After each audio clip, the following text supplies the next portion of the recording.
Timothy J. Gordon. What's happening, brother? Dude, we got copyright struck on our intro music. No way. I don't know if they're going back and like demonetizing old videos because of it, but also we usually start the show with like some stupid video to like make, lighten the mood a little bit. They've been hitting us with copyright for that. I don't know if it's the new YouTube algorithm or what. So we had to go with the old intro tonight. What's going on, man? Haven't talked to you in a while. How you been?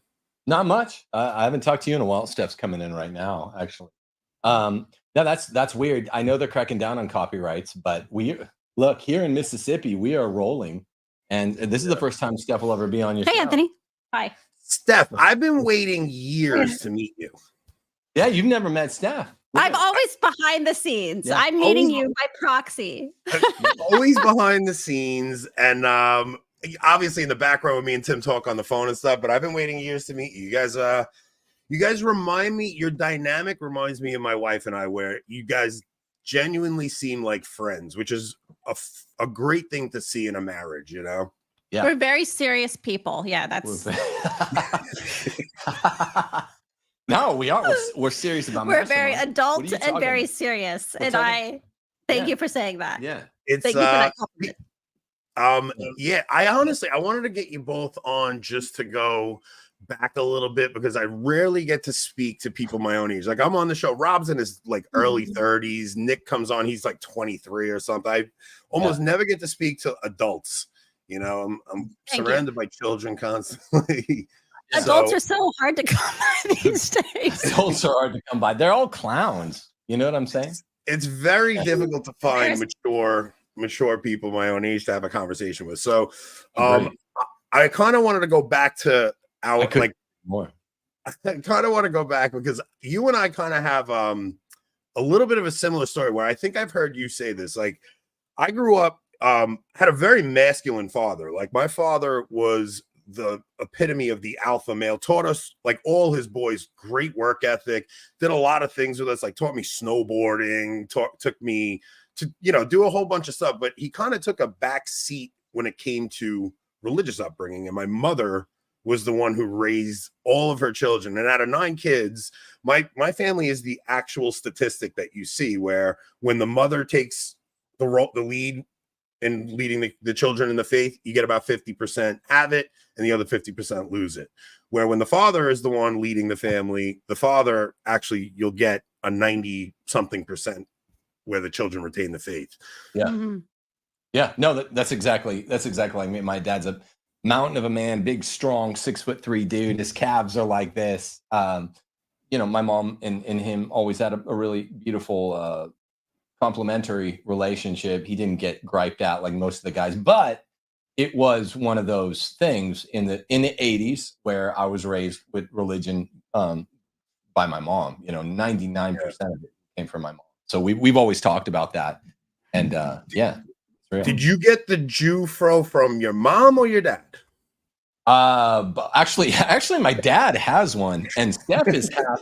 And let me tell you something. So I just grew it back out though. So. I am not a new customer when it comes to fros. If I can this is a new Jew fro. I haven't had much time to do my hair today, but this fro, I don't know if you can see, is when I was a baby. Yeah. And this little fro baby right here is me. So from fro baby A to adult Jew fro here that you see today, I am not unaccustomed to the fro. No, so yours is a Gentile fro. So is mine. We're both 100% Gentile. We just thought we would do it as much as we could, like the Sandler Jew fro, in honor of the topic tonight for Trentonius horn. Yeah, and also I figured, the horns did a lot of impressions of us on their channel, so why not go for it today? I thought it was fair game since the Gordons were on the. I gotta tell you, they certainly did put you in a lot of those Catholic breakfast videos. I do recall seeing the Gordons make many appearances in the celebrity Catholic breakfast. I was a little upset I never made one, to be honest. Did you never? I mean, I don't think I watched. I maybe one. Those videos, they were like the Energizer Bunny. They just kept coming until then. It was really old at number 2. Fun. At number 2. No, good. God bless them. No, this is not a wig. Are you implying that, my good sir? This is literally, I grew this out all the way from this morning. This is what it's like to live in Mississippi. It's very humid. There's no coincidence here at all. I'm actually dying to know who texted you behind the scenes and said not to make the jokes about the hair. Okay, you want me to tell you? Yeah, blow it up. His first name is Brian, and I'm not going to say his last name, but it's kind of a compound word. It's like Blanksworth. He's a very nice. Oh no! Very nice man. Can I say he has spectacular hair? Why are we hiding our talents under a bushel basket, Mr. Holdsworth? That hair is almost as good as mine. Listen, as a mature adult, so we all should be celebrating each other's hairstyles. That's what I say. Yeah, Gentile and Jew. I've always said Brian Holdsworth proves that gingers have souls. Thank you. Seriously, he has so many. And he has they also have hair and can dance. Oh my word! I've never seen him dance. My heavens! I just wanted to see that. I'm sure he can dance, but he's a very nice man. He's a very nice man, and I love him. No, Holdsworth's a good dude, man. He's but he's the quintessential Canadian, and he doesn't like to ruffle feathers at all. Like you can see he just wants everybody to get along, and he's one of those. I mean, you've called me out for that too, though. You've called me out for being too agreeable with certain people and not pushing back enough. Like my first interview with Trent, I had on, and like I have a hard time starting conflict, right? If I'm in a conflict and somebody's coming at me, like I'll knock somebody's teeth out if I have to, but I don't like starting it. I know a lot of people don't like seeing Catholic infighting, but I also know people were accusing me of like kissing his ass in that interview a little bit. I didn't want to hear that, you know. I didn't think you're kissing his ass. I just thought that well, look, here's my theory on things. When you were talking about getting into the Catholic YouTube talk show game, I was very supportive. You'll recall. Yeah, I think it was your first guest, and I was like, look, I think Anthony has a very good personality. I've known you from Twitter for many years, and in America, Brian Holdsworth, this is a lesson for you from Canada, where you hail, about America. There are two types of Americans that can say the kinds of shit that I like to hear, which is just rude stuff, everyone just roughing it up. There are Southern people with an accent, they can say shit, or like New Yorkers. And I was like, Anthony's got the gruff New York construction worker guy. And they're usually rude. You're very nice, but you're also like manly and stuff. So I'm like, Also great hair. Also great hair. I think it's an Italian. I think it's an Italian thing too. Like Italians are like, they just want everybody to have a good time. So, but then if push comes to shove, there's going to be a body buried somewhere. Yeah, and I have that, but I'm also Scottish. The Gordon clan. I was saying this because we watched Braveheart recently. Very close to the Bruces, Robert the Bruce. So Timothy Gordon means honoring God, and Gordon means a spacious, like, military fort. So nomen est omen, that was my one thing. I didn't do drugs as a youth. I didn't have sex with my girlfriend, but I like to fight. And so it is fun to do that. I just thought if Anthony Abate could use the New York charms, he's either deep South or New York, and just be ruder to people, then I will get what I want. So it's just a ruder version, and you're getting there, I have to say.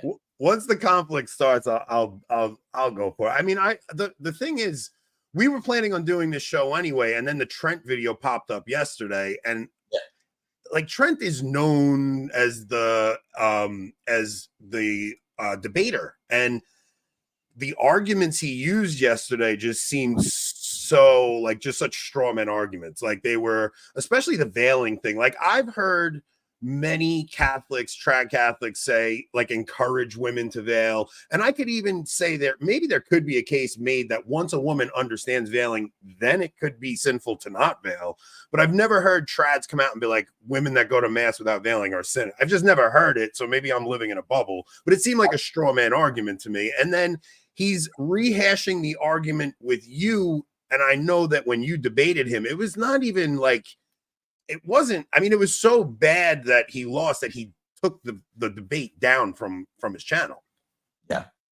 There's a guy, I forget the guy's name. He was a nice guy. Was he wearing like a jersey? He was wearing a Raiders jersey. Yeah. And he was begging me He was like, I think it's bad for both of you. I was like, well, I beg to differ. And you can see I love to beg to differ. So keep that up. It is on audio. You can watch it on my channel. You can watch me react to the audio. Yeah, I saw that. I saw when you did the reaction to it. But yeah, with regard to the veiling thing, I'm a liturgical trad. I just think the Novus Ordo is garbage. And, I'm not a trad in the sense that I think like we can take power into our own hands. But I just want to see the Novus Ordo die a sudden death and end all this bi-ritualism by going back to the Latin Mass. And of course, I'm famously traditional in terms of intersexuality. We changed the whole civilized world on intersexuality, not just Catholic, but through our connection, Blaze, Daily Wire, all these other places. But I will say I've never heard a trad say that you have to veil or sin, and jokingly. No. Yeah, especially we're all in the content business, right? Like we're all trying to make stuff people want to watch. So I mean, there's obviously clickability in going after other personalities. Like it's to me, it always seemed like the easy route to get your channel to be big is to go after other channels. It just, that's my biggest issue with Lofton. Like the only videos of his that get views are when he's going after you or he's going after Taylor. Like those are the only videos that he gets that actually get any views. He has nothing. He's got a terrible personality. He's got nothing of substance to say. Nobody cares about any of his catechetical lessons. He's just a boring dude. So the only thing he can do is go and rip somebody else's content apart who's more interesting than him. And You're wrong. People are tuning in for his Caucasian Zoftig raps. Also, not good hair. Not good hair at all. No. Not good hair. It's not Jewish enough of hair. No, don't appreciate that. Don't like that at all. Yeah. Look how good my hair is. So, all right. So I want to actually go back a little bit because you guys both grew up in California, right? Yeah. So yeah. Well, we both are like Californian natives who had our teenagehood in Texas, which is where we met. Yeah, but we grew up in California. We're both natives to California. Wait, so you guys met in Texas? We met in Dallas. Yeah. We're both Steph, because her parents are divorced. She was always back and forth between her dad lived in California, mom lived in Texas, and me and my parents are together, but oil and gas industry. So we were always back and forth. I was born in Los Angeles. I'm a Los Angelino, back and forth between Dallas and Southern California so many times. But both of us were there for middle school and high school, which is where we became home. Mm-hmm. Okay, but you got all right. So it was a mitzvah. I do know a little bit of the story. Like I know that you guys didn't actually date in high school. She was dating one of your friends actually, and then you guys wound up getting together later on. Now, Steph, were you Catholic? No, I was nothing. I was absolutely nothing. I knew nothing about the faith. My family, I'm half Hispanic. My family on my dad's side, were Catholic, but it was more kind of a cultural Catholicism. They've since, some of them reconnected with the faith, so that I'm very happy for that. But no, I actually learned everything initially about Christ and everything from Tim. Now, were you baptized and make your communion or in confirmation or anything? Nothing, absolutely nothing. So when we started dating, I trusted him. I, knew he was smart and a moral person, and he had a great personality and great sense of humor. Great hair. Great, and just phenomenal hair. So I immediately trusted that. So I knew that with a guy with a hairstyle like that, I could trust basically anything he said about the faith. Yeah. So now, Tim, were you taking your faith seriously enough to know, okay, this girl's got to become Catholic and we have to get married in the Catholic Church? Yeah, I was in this continual process from really undergrad from really basically 21 years old to 28 years old of slowly coming back. Yeah. Just through studying Dostoevsky, Aristotle, and Thomas. And it was a long road back, but I was like, you got to be Catholic and we'll get into it more together. But I really had, like I said in a recent show I did on the Shroud of Turin, which also is a mitzvah. The Shroud of Turin is just there's not a shtickle of the Shroud of Turin that's not amazing. It's such a mitzvah. But people get mad because usually Rob takes care of the chat, and I'm paying attention to you guys, and I'm not on top of the chat. Rob's working, so we usually do the show at 8. Rob's still at work. He couldn't make it tonight. I have to work a night shift just to give you guys a little summary of why I'm not paying attention to you guys. But I'm sorry, Tim. Go ahead. Oy vey. Oy vey. Yeah, so I really was like an atheist from like seven years old through the shroud. My teacher, my woman teacher at Catholic school, telling me the shroud was fake through like 2021, and then philosophy kind of brought me back. So when we got married at whatever we were, 23, you were 23, I was 24, but we'd been friends for a long time, and then we dated for a short while, then we got married. I was like, yeah, you know, you're going to want to come back into the faith, and I'm kind of working this out. I'm working out the supernatural elements, but I've worked out the intellectual elements. It's definitely real, which is kind of retarded that I took a while to get all the way back in with my will. But yeah, I knew know, enough. man. I think because I see the way your brain works. But okay. So Steph, you were class of 2000, weren't you?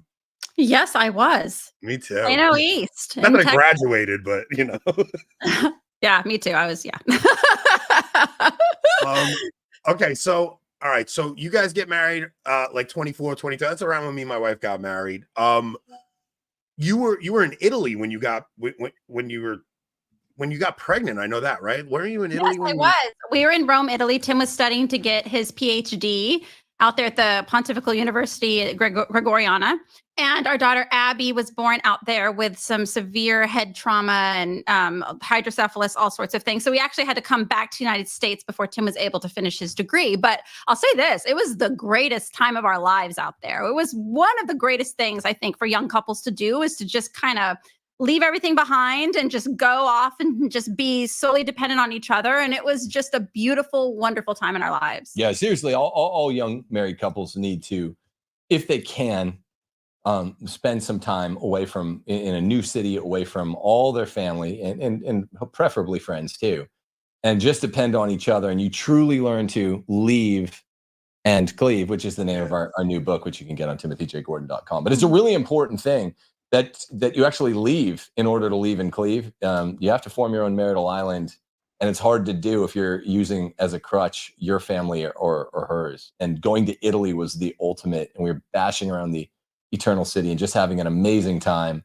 for over a year. And then when Abby came out, it was just a shock. And neither of us had ever dealt with like hospitals or sickness. We both have healthy families, so it was just total shock to our systems to have. What was that like? I mean, you guys are 20. I mean, I don't know how long you were married before you got pregnant and started dealing with that. I'm assuming like 25, 26 or something. Like what is that like to start hearing that, like that news from the doctor, like, oh, not everything's right now?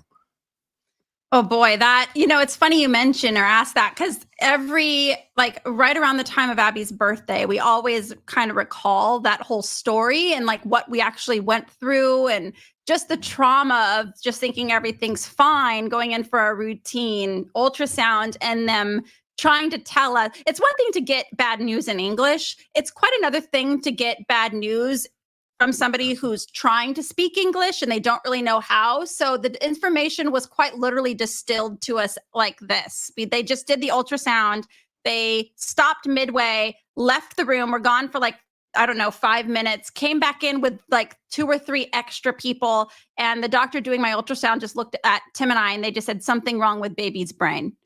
And that was it. And we didn't get to ask questions really, because they didn't really know how to talk to us. And Tim, who was fluent in Italian at that point, really just kind of, I guess, reverted to his English speaking habits, and kind of the Italian just went right out the window for him because he was just legitimately distressed. So we went to the hospital nearby, Fate Bene Fratelli, which is on the island in Rome, on Tiber Island. And a day later, Abby was born. But I can tell you this, the entire process was traumatic and scary because they didn't, you know, it was my first child. I wasn't expecting a C-section. I wasn't expecting anything traumatic to be happening. And all of a sudden, I'm in this windmill of like medical tests and like a C-section and all this. And they couldn't really communicate very well to me. So they were basically just, you know, hooking me up to machines and rolling me into like surgery offices. It was shocking. It would have curled your hair. If it would have curled it. It did curl my hair. Stop making jokes. It's a serious topic, Tim. Come on. I'm trying. You don't understand, Anthony, how much psychic trauma this is for me. I'm like a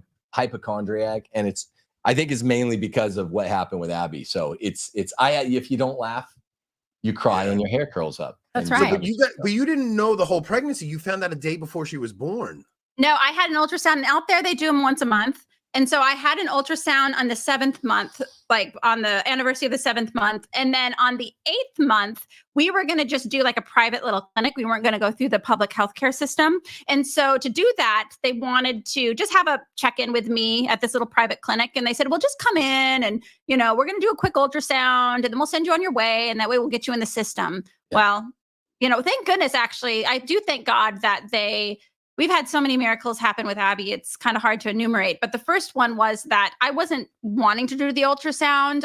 Initially, I had things to do and I was busy. And in Rome, you walk everywhere. And so I had like a list of things I had to get to. So initially, I was like, no, I don't want to do an ultrasound. I just did an ultrasound. I'm in my 20s. Come on, give me a break. But something really told me, like, no, be late to your next appointment. Get this ultrasound. Yeah. And if I had gone into labor with her head being the way it was, it would have been a catastrophe. So we're really very thankful to God for kind of guiding us in the right directions during that time. People are giving you guys names: Gordstein, the Goldensbergs. Yeah. The Gordensteins. We are the Gordensteins. Yeah. So now this event, I'm pretty sure I've heard you say this kind of played a pivotal role in you coming to God at that moment, right, Tim? Well, it was just, I was already back in terms of, I had a kind of a spiritual director, my mentor, Father Kevin L. Flannery, one of the leading living Thomists, whom I'd gone there to study under. So you'd think that I was kind of back, but, and I was mostly, and at this point I was, when Abby was born, I was 27, but it was so scary. It kind of just messed me up for a while. I don't know. I'd been through different kinds of hard things, but sickness and multi-brain surgeries, and, your kid could fall anywhere on a range of basically vegetable to not much clinical retardation at all. That was just a lot of that. That was such a wide, capacious spectrum of unknowns that it really messed me up for the next couple of years. Steph dealt with it so well. I remember the first night that, at the Catholic Birthing Center, the doctor said, take baby into Fate Bene Fratelli. And we said, okay. And he's like, they'll have the baby delivered right away by C-section. And we were like, okay. In Italy, right away means, it'll take about 24 hours if they feel like getting to it. Literally, that's not just a stereotype, right? So they kick me out every night at 9 p.m. for the next 29 nights after she was born. She wasn't born until the next day. I went home and I'm like lost without Steph. I just don't, we never sleep apart. I have no interest in, we have this whole plan. We'll go in the hospital and we'll get you out that day. We just don't want it. So I just went home and I just sat there. We had this like futon thing and I just sat there like an NPC, like a normie. I just was like, I'll just try to power down, and I couldn't. I just sat there. I didn't want to go in our bed without her. And I just sat there. And eventually I think I fell asleep for a couple hours. And then I woke up at like 6:30 and went in. It was just a worthless night of no sleep, anxiety. I was just sitting there. And then I went in early in the morning. We still had to wait 12 hours because of Italy.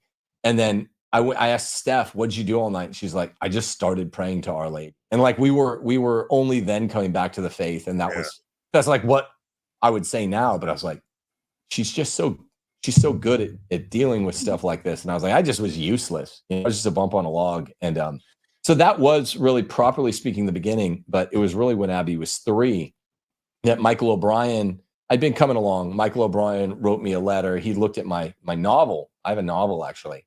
Better part of one, a manuscript. He's like, this is really good. I'm shy about some things, my fictional work, but I did send it to him, and he was like, also, by the way, he's like, that's really good. Keep going, blah, blah, blah. But also, he's the author of Father Elijah, one of the greatest novels of our time. Yeah. So I used to read that book like every year or two. Yeah, me too. To, like refresh. It was like one of those books you could read more than once. Dude, totally. I read it like once every 2 years. I'm due for a reread, but he did tell me, he's like, by the way, your whole story with Abby in Italy, because I was writing that story with Abby in Italy, and it was partly influential. And he was like, by the way, he really is a bona fide mystic. If you watch his interviews, very humble Irish Canadian man. And he was just like, you need to pray to the third person of the Holy Spirit. I know you never do. And I got that on Holy Thursday of like 9 or 10 years ago. And when Abby was 3, and my hands would hurt. I had so much like fibromyalgia and pain and stuff. I was just really suffering.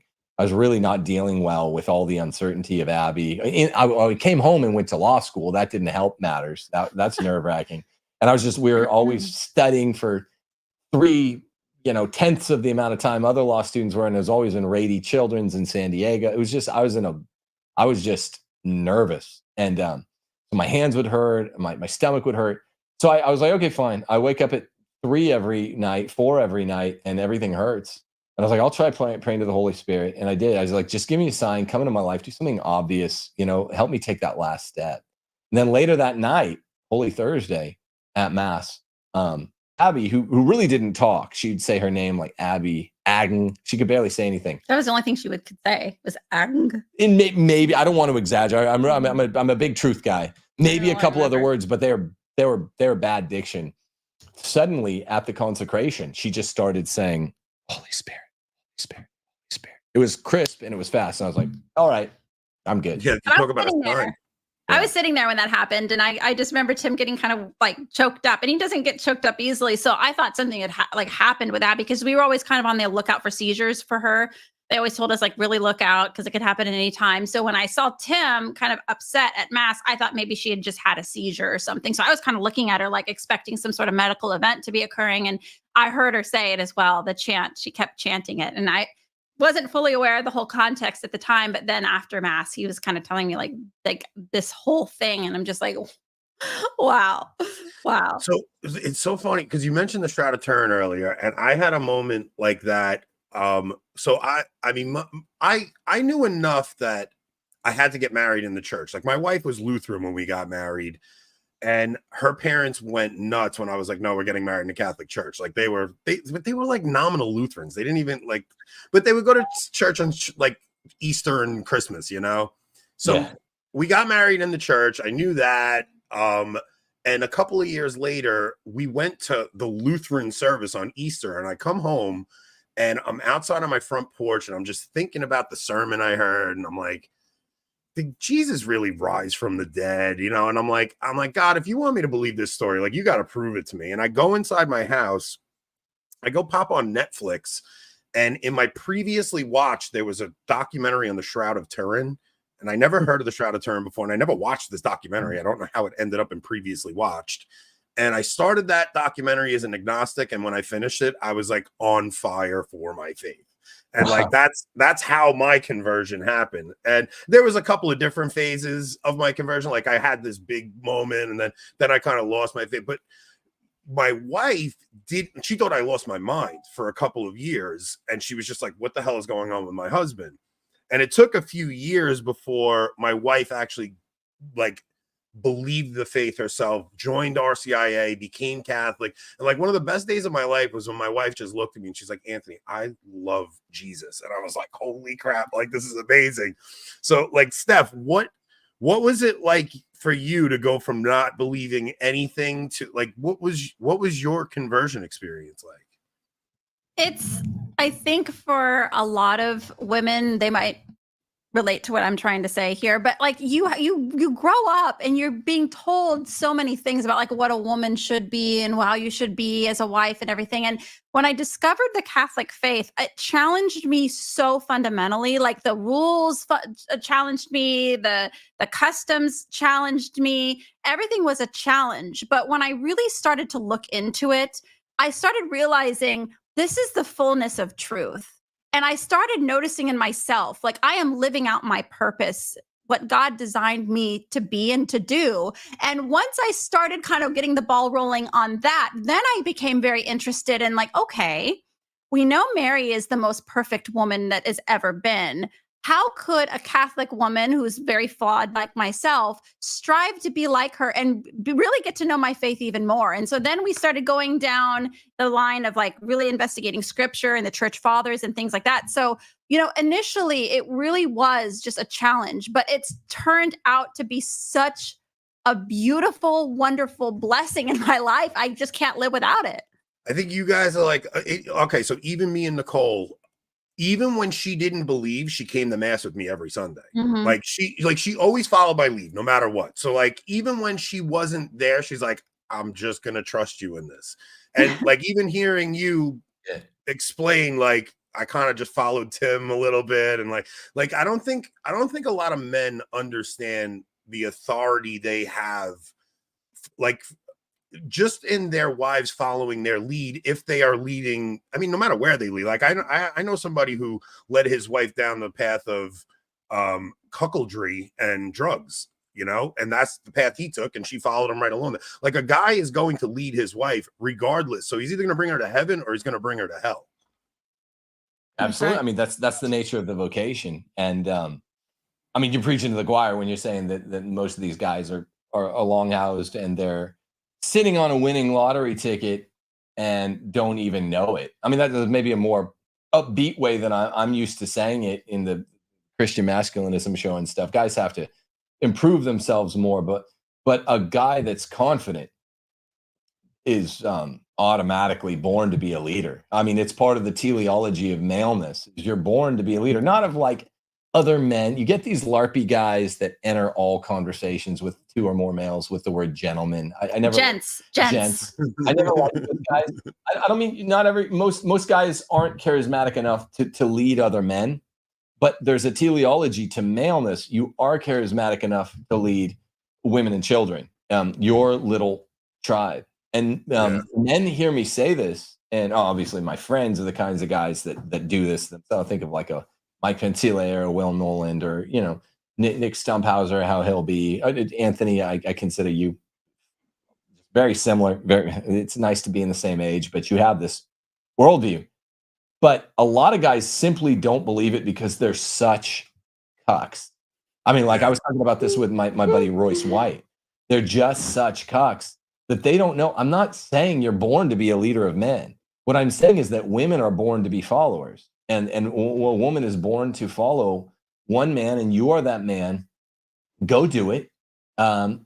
It's amazing. It's beautiful. And you can't be best friends and be equals in that way. You're supposed to be the leader. She's going to resent you. The proof is in the pudding. If you try to be equals, she's going to hate you and you're going to hate her. And this is a big part of what our new book's about, and how to avoid it. That's what I want to get into, because in the conversation we had before the show. So I work with a couple of young guys. One of the young guys I work with, him and his wife he just got married recently, and he's been coming in every day, and he's like a shell of himself. He's fighting with her every day. And it's like, bro, I walk in the house, she's like flipping out because I left my shoes on, like all this stuff. And I'm like, listen to me. I'm like, you don't understand how much ability you have to change your wife's thinking.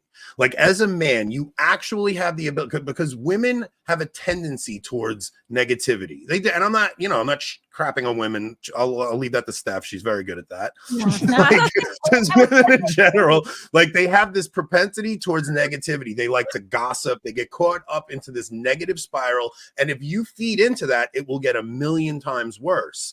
And if you come home in a positive mood, like my wife, I can tell by as soon as her cycle changes, like I know, because she starts getting annoyed with somebody in her life, and she'll be like, this person's really pissing me off. And I'm like, listen to me, knock it off. Stop thinking about this. Let's go do something positive. And I get her out of that rut. And before the show, you and I were talking, you said you actually interviewed a doctor about this subject a little bit, right?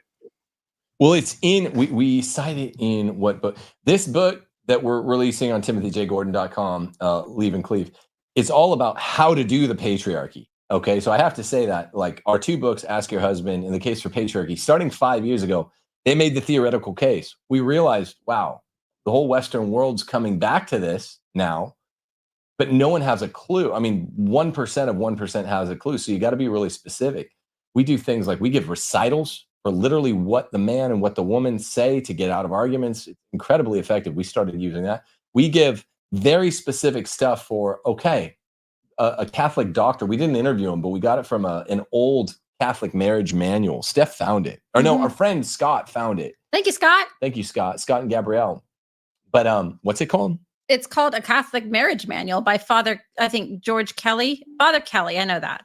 And yeah, so he really is he also an MD, or is there an MD? No, in the book, it's the priest compiles a bunch of different experts on certain things. And in the section about like marital sexual health, Catholic MD goes through really everything that we've ever said, plus more, because he has the medical expertise to kind of back up some of the claims that we've said in the past. So it's quite great. and he interviews a Catholic OB-GYN, and I bring on Dr. Damon Cudahy on my show. He's a personal friend in Louisiana. He's amazing. Is that the IVF doc, the guy who he talked about IVF on your show? Like that was such an eye-opening show for me.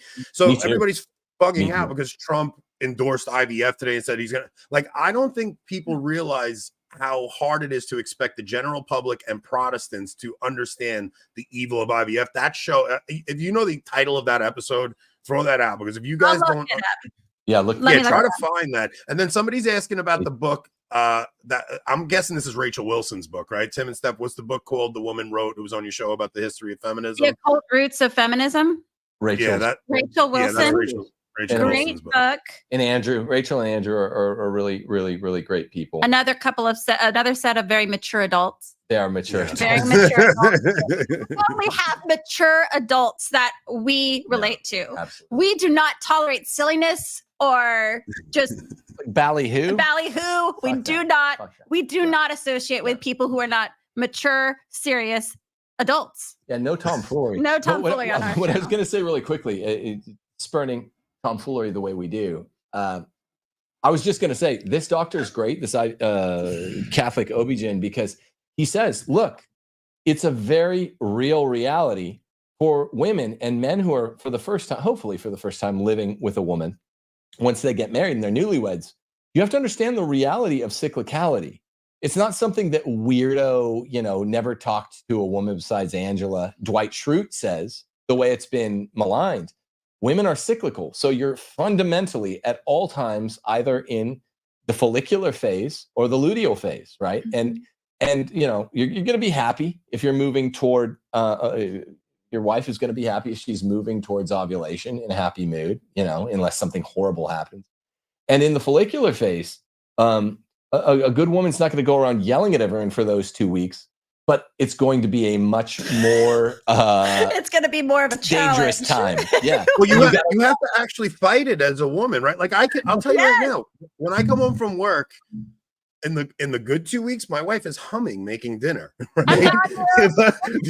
She's like, I'll walk in the door after a hard day at work and she'll be humming over the stove, and I'm just like, this is the greatest life anybody could ever ask for. And then like a week later, it's just every little thing gets under her skin. If I left a freaking sock on the plate, it's like, all right, chill out, knock it off. It's a challenge. By the way, the show that Tim did with Dr. Cudahy is Why IVF is So Evil with Dr. Cudahy, Cudihy. But you're right. You guys never saw that show. Worth watching. It's a great show. This is a serious. I mean, this is serious business. Like, this is a good topic. Women have to. I have constant, and again, I'm not claiming I'm perfect at any of this stuff. Some of our critics, they seem to think that I think I'm perfect. I know I'm not, but I know I have constant critiques or conversations with myself in my head. That kind of sounds crazy, but that's what's happening. Where I'm like, stop being a brat. Don't be crazy. Like, don't make a big stink about this. When you said crazy, I did that. Oh, you did a little bit. Yeah. It's also like the dynamic between you guys, because I know people have this impression like Tim's coming off a certain way. Like I've been on the phone with Tim when he's caring for Abby. Like it's not like Tim is leaving everything. Like Tim cares for the children with you. It's just there are male roles and female roles in a household, and we've gotten so far away from understanding that. It's like if my wife ever asked me to vacuum the house after I got home from work, I'd look at her like she had 3 heads. She never would, right? I mean, like no, she would never even dare. Never. Yeah. These brats on the internet that endlessly complain about their husbands, like usually it's these chores like vacuuming or changing a diaper or cooking dinner. Guys, a trained ape can do those chores very simply. I don't understand why women throw such a big stink about it. I can do those like that. Like I know how to get like a dinner going, a vacuum going. It doesn't require like griping and complaining and I disagree. I think an untrained ape could do those chores. And it's like, for one thing, vacuuming's fun. And what people don't know is there are chores. She has never asked me to do a chore.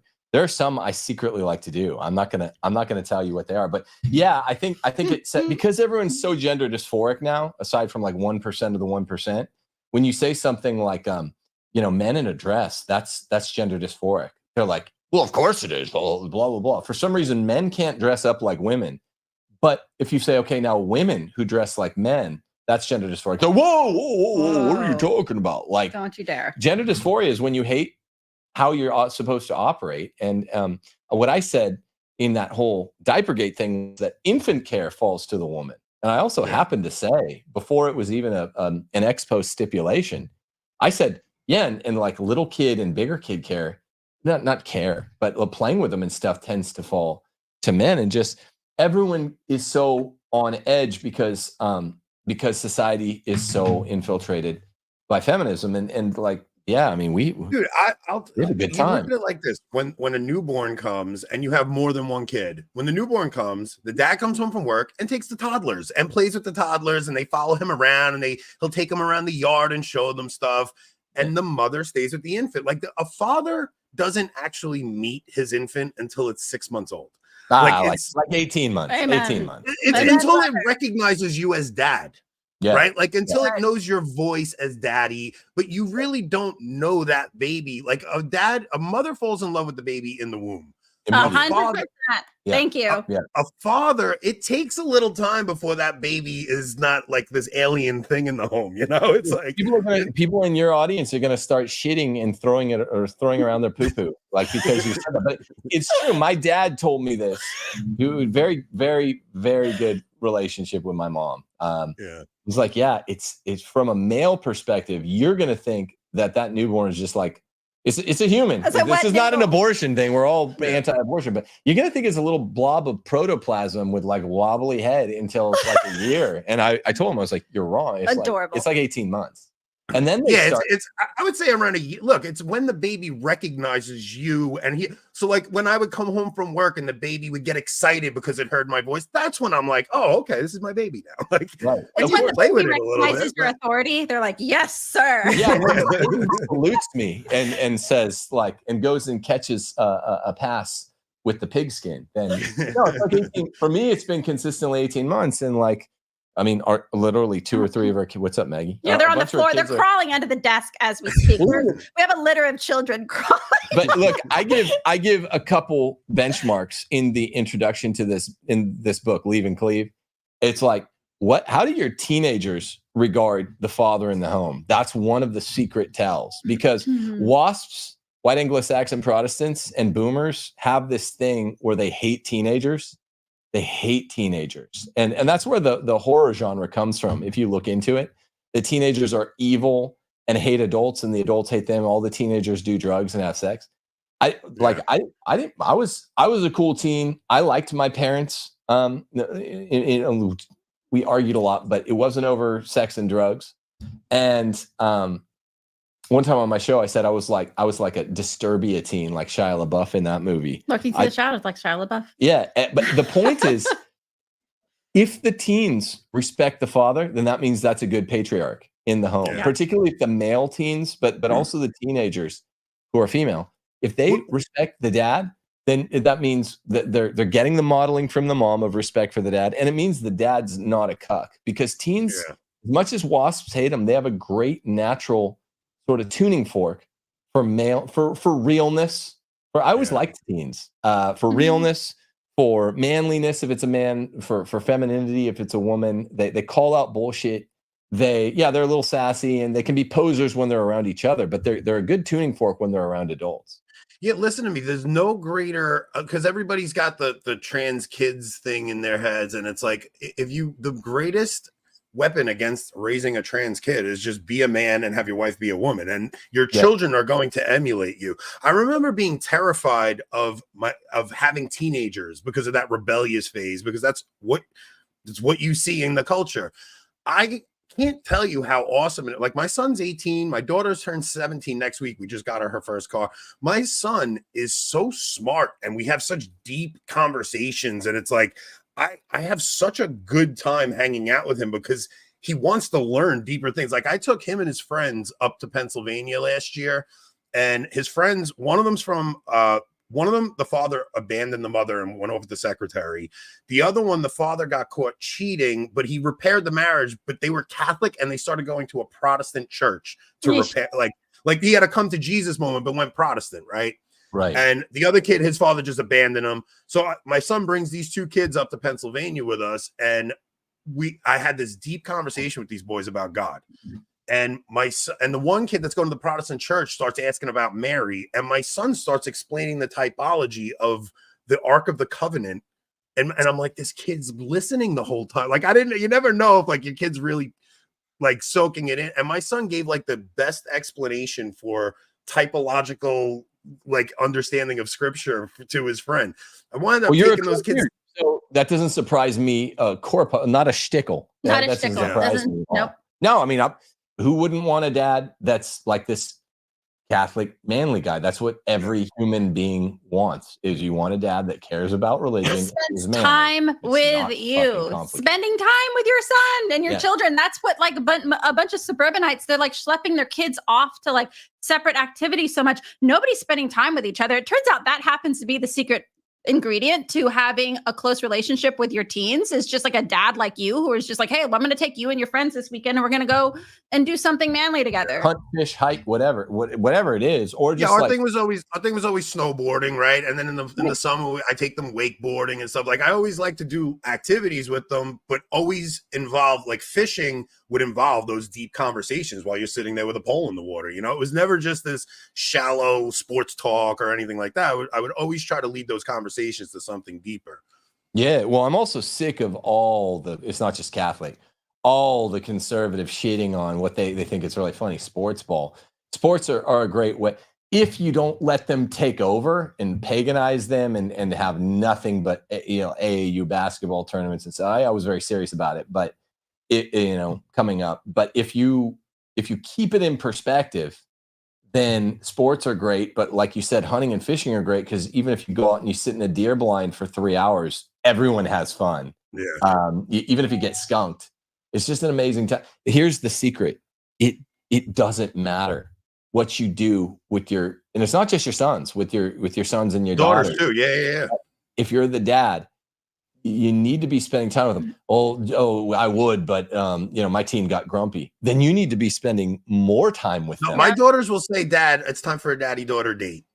And I have to I try to do a one-on-one with them to make sure I get like actual And the funny thing is so I want my kids to get married young, right? There's a couple of things I want to make sure we get to. Like, so my daughter's 17 now, and I have a lot of people in the audience are always asking, like, what would you suggest for your daughters to do? I'm not sending my daughters to college. That's not happening.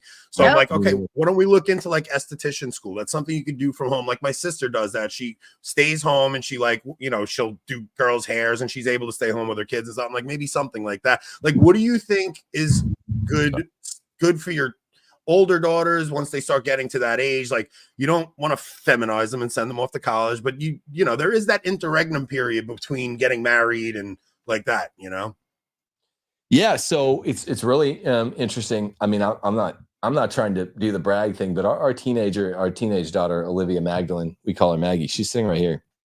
Has always been exceedingly precocious. Actually, we have twins too, and Peregrine, we call her Pitt. She's sitting right here too. She's under the desk. Both of them. She's under the desk now. She's looking at the screen, smiling. She's always been very precocious too. All of your kids have strengths, but people go, oh, wow, they're going to be in the next PhD or MD. They'll say it about both of them. That's not necessary. Now we're going to study the Iliad and the Odyssey and Aristotle's Ethics here at home, and they know Latin. And I teach them all this stuff. And Steph helps me teach them all this stuff. It's amazing. But that's so that they can teach their kids education. Yeah, you're raising teachers to raise the next generation. Right. And it's education is for the moral imagination. So they're like, well, they want to go to college. Maggie's always like, I don't want to go to college. I don't want to go away. It's either I had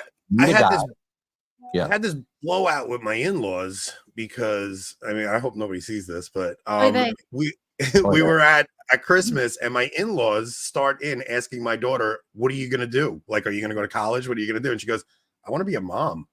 And they were like, they acted like she said the worst thing in the world. What the crazy part about this is, my mother-in-law is a stay-at-home mom. My wife's a stay-at-home mom. Her sisters are all stay-at-home moms. But they thought it was absurd that my daughter wanted to be a stay-at-home mom. I'm like, you people are all sick. All of you have husbands that provided a life for you, and you're encouraging her to go off and what? Be the girl boss? I don't get it.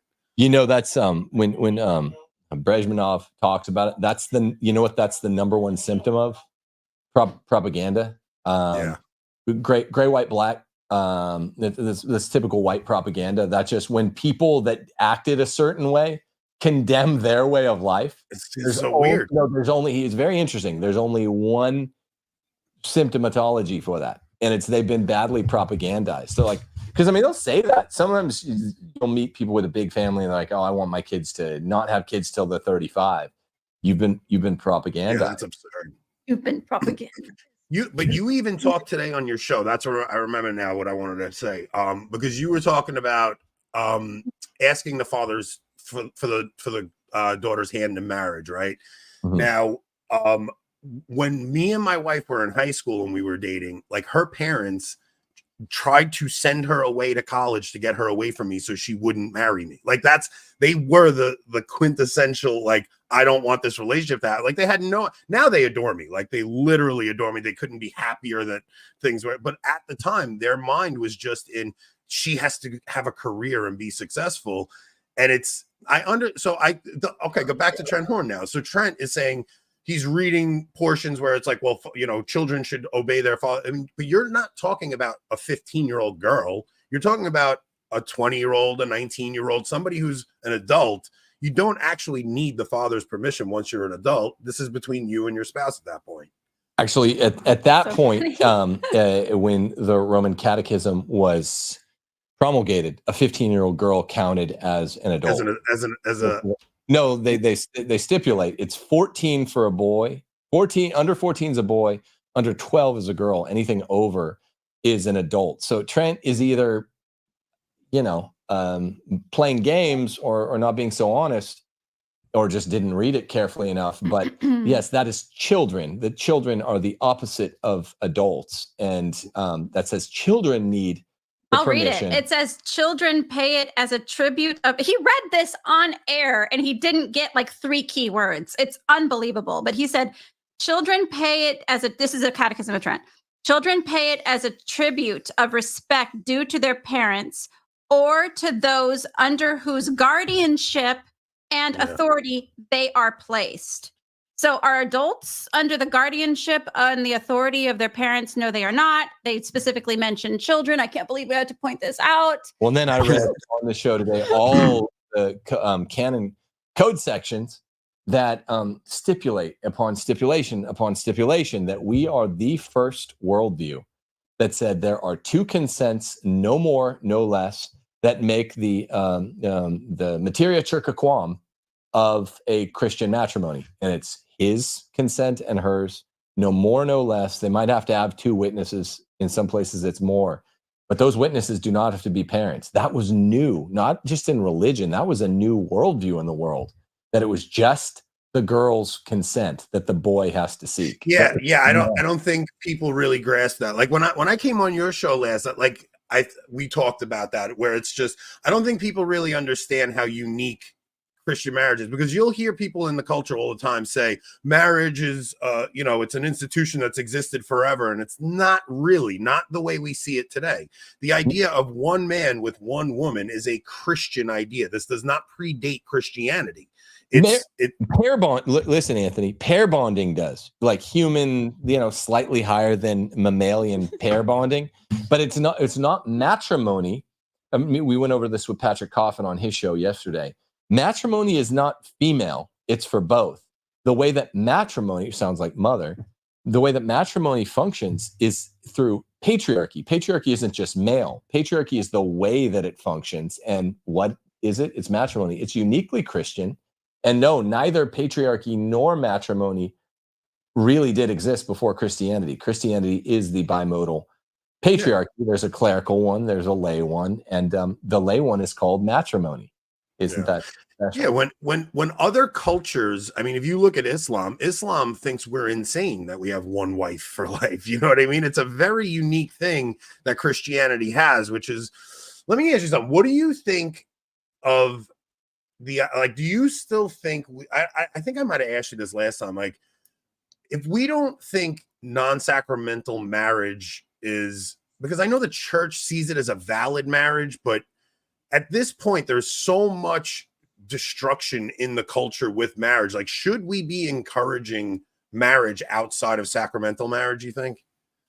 Yes. And yeah, wasn't it you that asked me this, or someone else texted me like, hey, Tim, you're buddies with Andrew Wilson, who's a great guy. And I love Andrew and Rachel. But yeah, I don't know if this is a Catholic Orthodox thing, or he's just not maybe the Orthodox are the same as us. It's very specific in a nullity law on the tribunals. Natural marriage is enough. So natural marriage does not require the sacrament. Sacramental marriage is over and above. Mm-hmm. But if two people are naturally married, there are a few stipulators. We don't want to do the whole show on it, but natural marriage between people that are just Christian, maybe it's not sacramental, is enough for them to make do and to get it convalidated later. So you're not going to be able to. That's what your friend Mike's going through, right? Your friend Mike had to actually convalidate his marriage because he got married outside of a church, I think. Yeah, and I think because they were both baptized Christians, it's natural marriage. And I don't want to forget one of the, it gets to be tabletop games, like if you're taking the LSAT. But it's pretty clear. Natural marriage is enough. And here's the thing. It's not enough to say, well, none of us had good marriage prep classes. What we've done, Steph and I, and it's available now. Go buy it now. Go to timothyjgordon.com. Is we've written a marriage prep book that has 9 chapters, 9 very specific sets of pointers that should be sufficient to cover the fact that you didn't have a marriage prep course. Yeah. But the natural law and natural reason being what it is, theoretically, people ought to be able to figure this stuff out, even if it's not a sacramental marriage. And essentially, most people, like Pope Francis has said, most people can say, well, my marriage isn't sacramental because the marriage prep was so bad. Well, not anymore, because now you have Leave and Cleave by Tim and Steph Gordon. On Mature adults. Mature adults.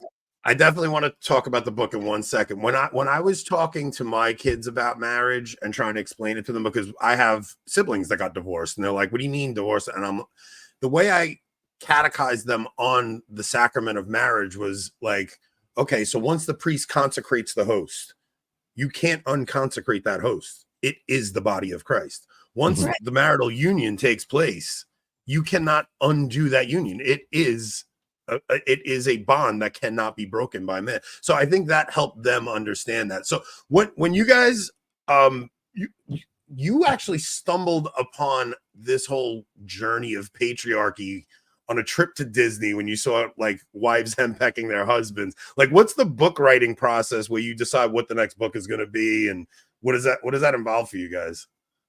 It's interesting because I think each of our books, My Ask Your Husband is geared towards women, and then Tim's Case for Patriarchy is really towards everyone, but mainly to men.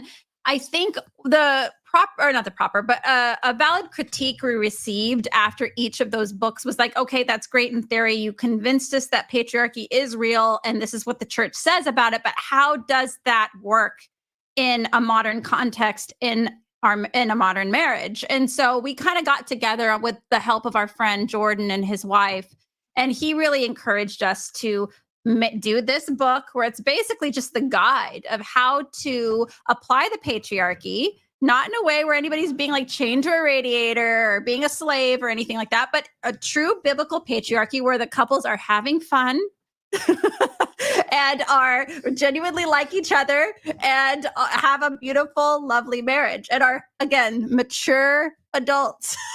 Yeah, I could say there are a couple books that I was going to be writing. There's one on Vatican II that I just scrapped. Got a bunch of great research by my friends and ex-students and fellow researchers. And I'm like, I have a distinct view on it. I don't want to finish this thing. And I also had a book that was going to be on the 17s, 15, 17, 17, 17, 19, 17. That's a fun one and can be finished. But I was like, this book is needed because the patriarchy thing caught. I mean, by the way, when we were traveling to Matt Fradd's Pints with Aquinas show, when he asked me to be on when I was on Taylor Marshall's channel, and we saw the bratty ladies at Disney World, that was just perfect. But he was having me on there to talk about the patriarchy book, so it was already. I knew. Oh, it was already gone. Oh, okay. Yeah, there's just so many brats, so many bratty adult women at Disneyland.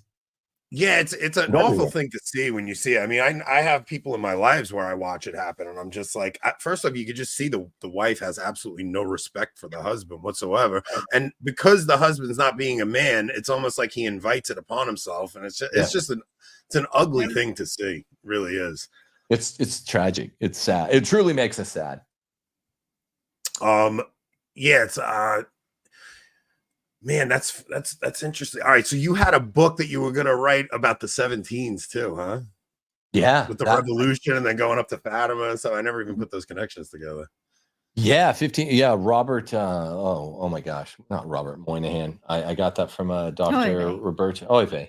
I'm forgetting who originally had that idea, but I looked into it more and I found something in 1617 and in 1817.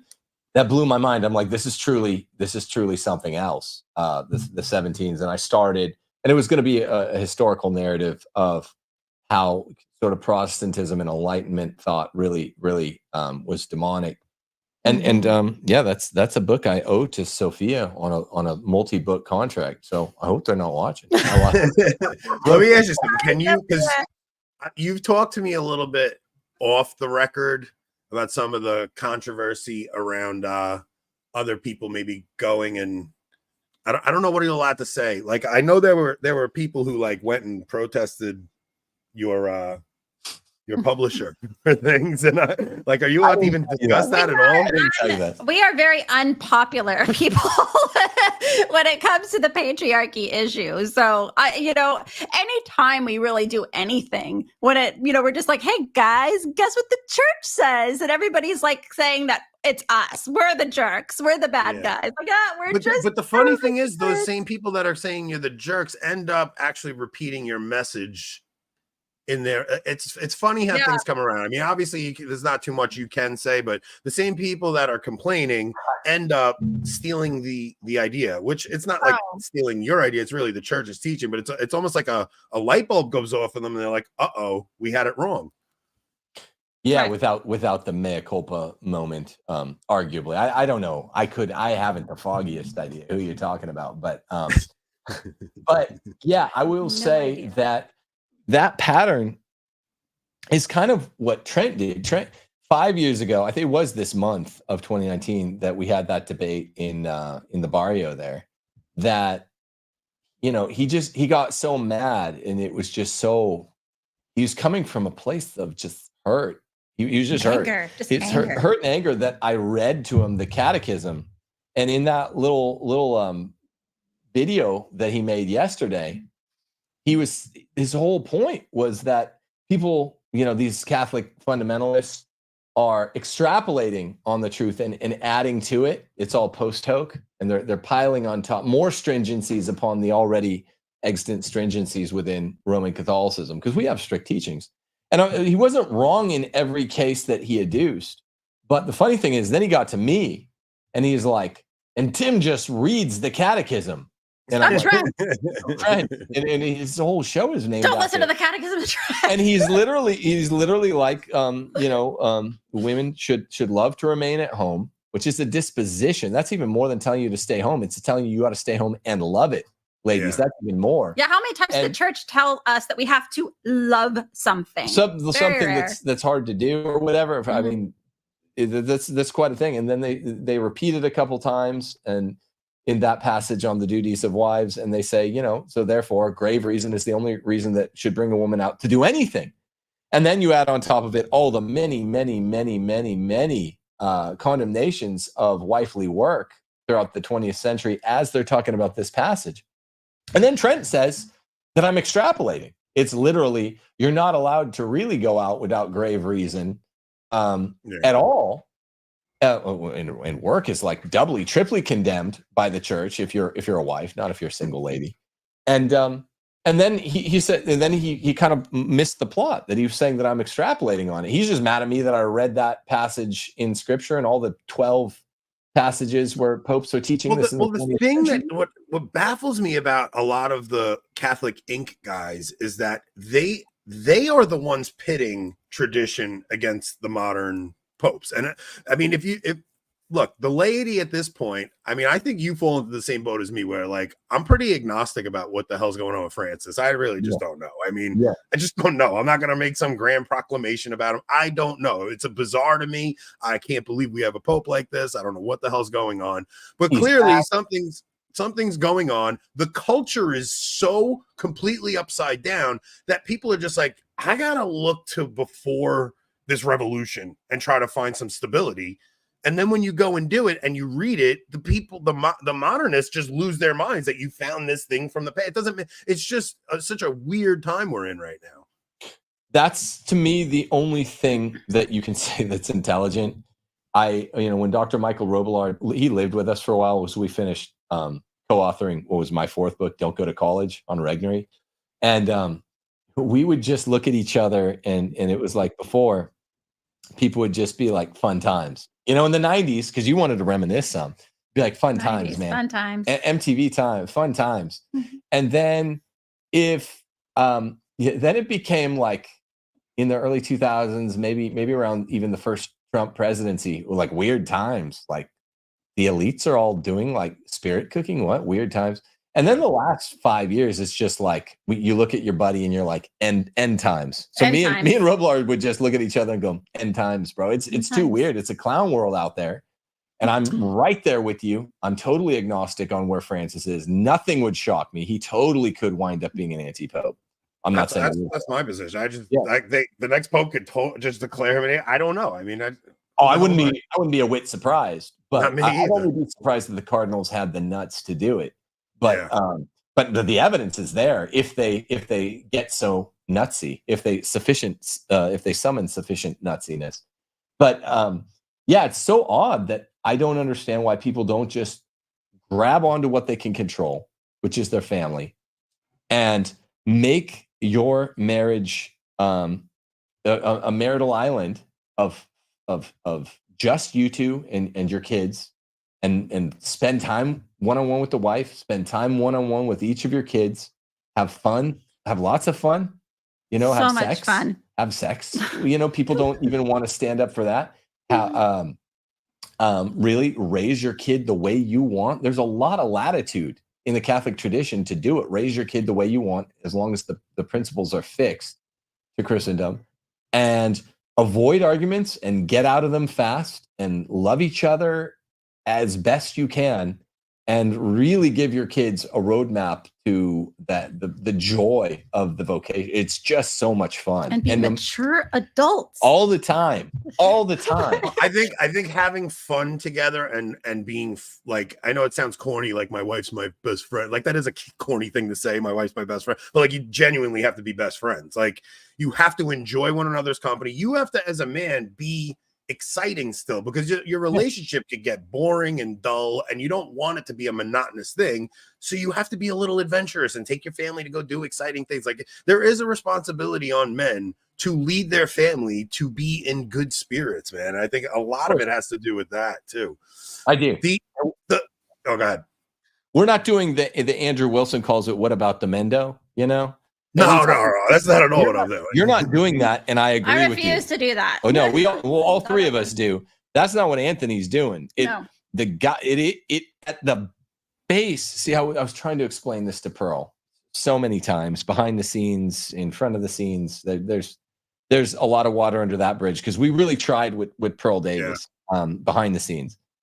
Everything's not what about the men though. This is heavy is the head that wears the crown. Now, the brattiness, that's, on, the 98% of women that are bratty out there. I was exchanging emails with Father Ripperger, and he said 80% of trad households are feminists. And I said, you're wrong there. I say it's 95. And he said, well, I was purposely being conservative. I agree with you.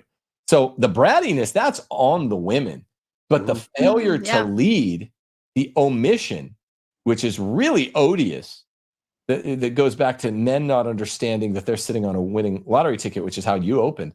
That's on the men, and it's pathetic, bro. Like, you have to be exciting, you have to be cool. That's what makes manliness. That's what makes everyone want to. Men aren't the prettier sex. We're not the fairer sex. You attract a woman the way you attracted her at the beginning, by being interesting, being fun, being manly, being daring.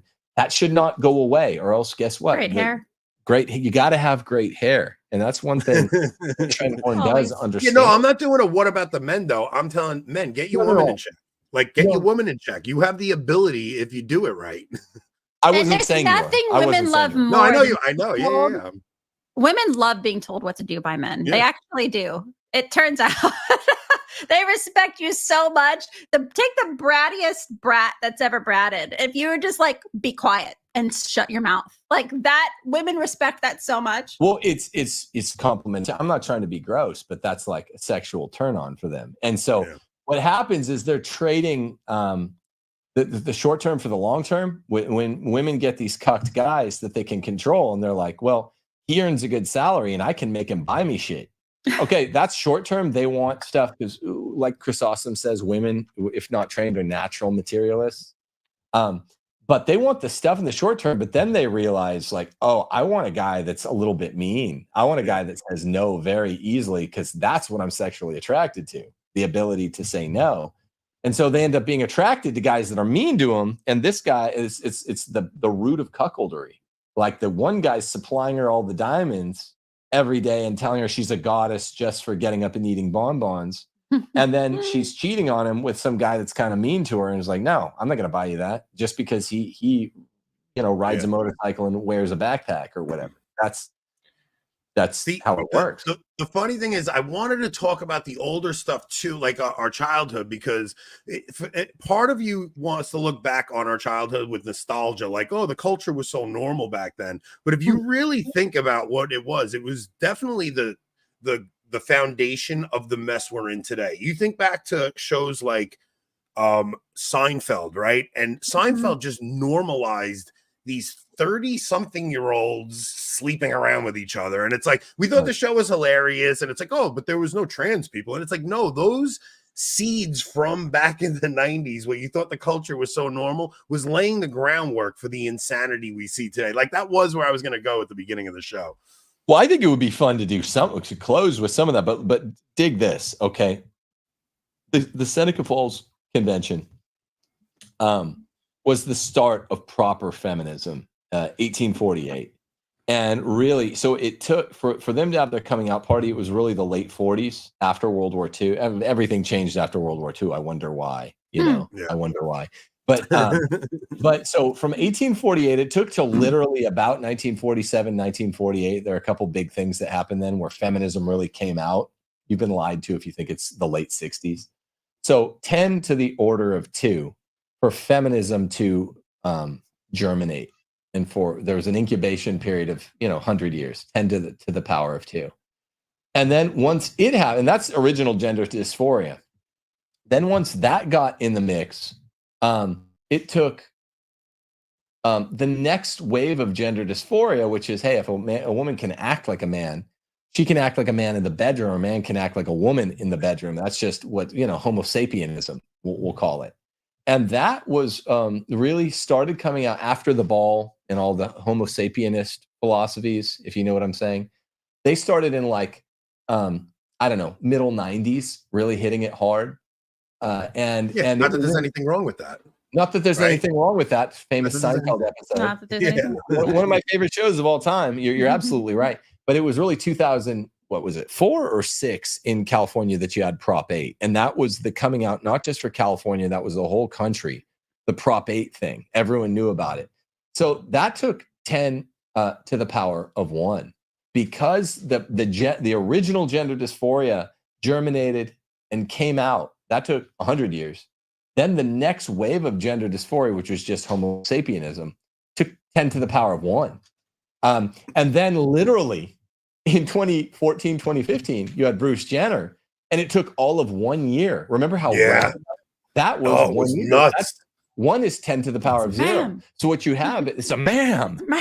You have a logarithmic growth curve, 10 to the power of 2 for feminism. The real gender dysphoria, the real shit, 10 to the power of 1 for Homo sapienism to really germinate and grow. And then 10 to the power of 0, just 1 year for that to happen. And it did happen through the popular culture, through all of my favorite NBC shows, Frasier, Seinfeld, The Office. They're normalizing all that stuff. They're normalizing the Moon Beasley complex, which we haven't even touched on today. The Moon Beasley complex is the center to it all. It makes it all go. Yeah, that's where the woman is fun before marriage, and then once she gets married, she's a tyrant. Which, man, I can't tell you before I got married how many guys would tell me like, "Oh, dude, once you get married, you don't understand." It's like I've had such an opposite experience of that, man. I encourage young guys to get married. I don't know. Me too. Yeah, it's so true. I mean, when the woman trusts the man, when the woman's being a natural woman, the man's being a natural man, and they really do like each other, then it gets funner when you get married. And that's why all my male high school students were like, we've never seen a marriage like yours. They would hang out, they'd come to the house, Steph would cook for them. They just thought one's here funny. Right now. Yeah, well, one's staying with us right now. I forgot about that. So, he's like 24 and, great friend. But when you show them the real shit, like, people want it because it's a much less difficult life than the higher, holier vocation of the cloth, and people want it. It's a beautiful life. It's fun. It's fun. Yes, the only thing that actually brings value to your life, right? Like if you look, I mean, I know so many people got a ton of money, their lives are worthless. The materialism is such a dead end. Like, our wealth is in our family, right? And if your sole job as a man is to keep your family unit together, it's like your whole role. You don't let your family fall apart. So, I mean, if we could just get men to understand that is your role, then you got to have the women just stop being annoying. I mean, it's just a very simple thing. Like, stop being annoying and we'll be men and everything will work out. Like, because what we're actually talking about is not, look, this is going to take generations to fix. So what you're talking about with like building an island with your family, there's some craziness coming down the pike in the culture and the church, everything. The only thing you can do is build an ark in your family and teach those children to do the same thing. And then maybe in 3-4 generations, that's the foundation that we could actually rebuild culture with. Women have been so bratty. I mean, we even see this in Catholicism where we have these women who are like, all into mutual submission and what the man should do for the woman. And they'll be like, oh, I'll cook for him when he's worthy of my submission. What if it was the opposite? What if a guy was like, yeah, we're getting broken into tonight by a band of thieves, but you weren't worthy of protection. Sorry. Well, no, Steph, you actually opened my mind to this, right? So because I would be one of those guys that would spit that stupid, if you brought up Ephesians 5 and you would say wives need to submit, I would be like, yes, but look at what the husband's got to do. And you actually, it just dawned on me. You had said, like, anytime somebody brings up wives submitting, everybody jumps and says what the man's responsibility is. And the two are not contingent upon one another.